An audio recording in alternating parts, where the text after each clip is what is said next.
All right. Um,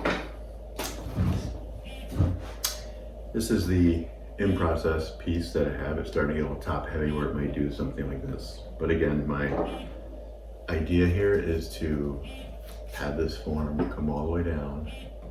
And once it hits the ground, it's going to start to peter out, twist and turn and lay on the surface of the table. So there's kind of like 2 points touching down, and there's gonna be this little negative space here in the center. And in order to do that, I started off with this round shape here, almost like a perfect circle. And it just kind of grew each layer. And this is where it is now. And you can kind of see the front of it's almost oval, like an ellipse. And I'm slowly starting to turn it, which direction? So that would be, I'm starting to turn it this way. So I think it goes down this way, I believe. That's what I'm doing, yeah. So I can get that twist. And the reason I did that is so the viewer can actually see this side too. And unlike a fish, if a fish turns this way, right? You see a lot of the body, that's the beauty shot. And then it turns this way, you can hardly see it, it's thin. So you don't want your sculpture like my hand to be two-dimensional, nice this way, but this way doesn't have any good viewpoints.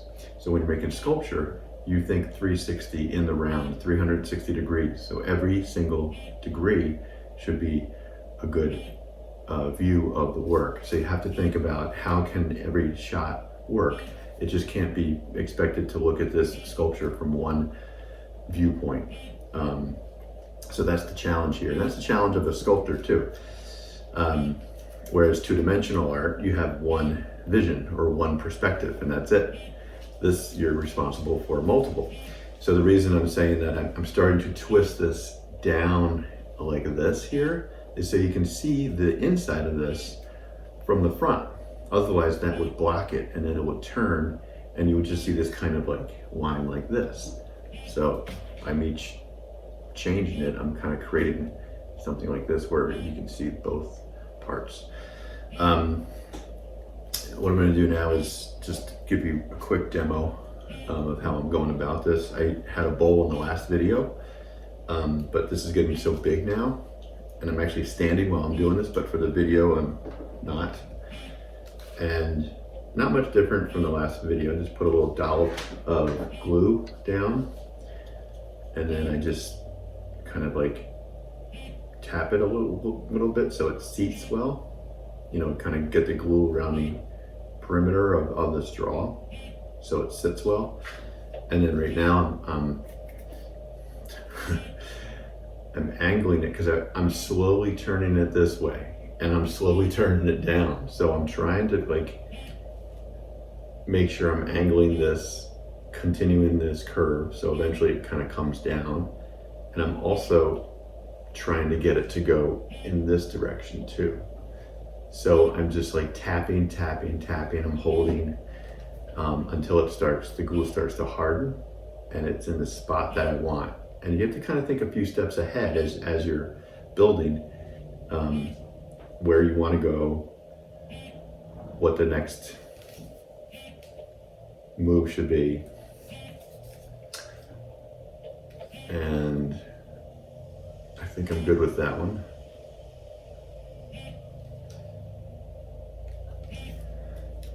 And so I'm just kind of gonna hold it here for a while. And I'm gonna stop the video for now. I'll make a quick freeze frame or freeze up so you can kind of see me work, and then I'll pause it or I'll stop it again and then replay where I am once I finish this. So far, so good.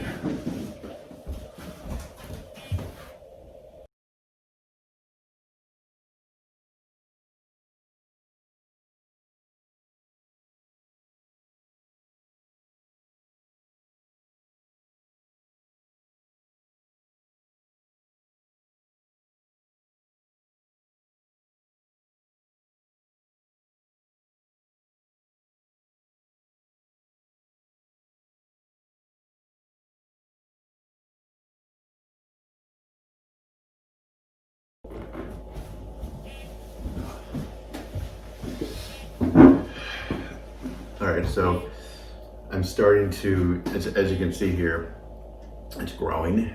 It's a slow process, little by little, straw by straw, and it's starting to twist a little bit. If I hold this straight towards you, you can see it's starting to turn in that direction, I believe.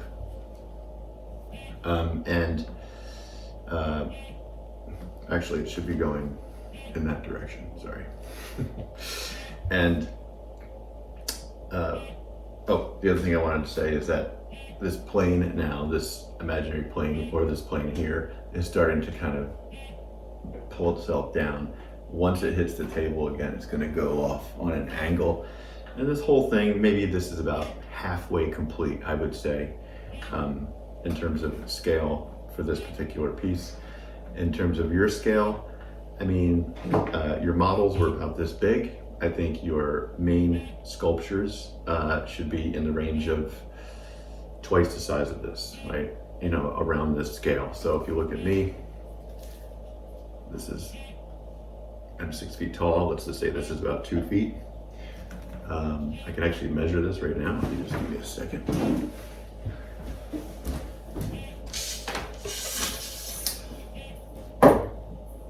So it's exactly 20 inches.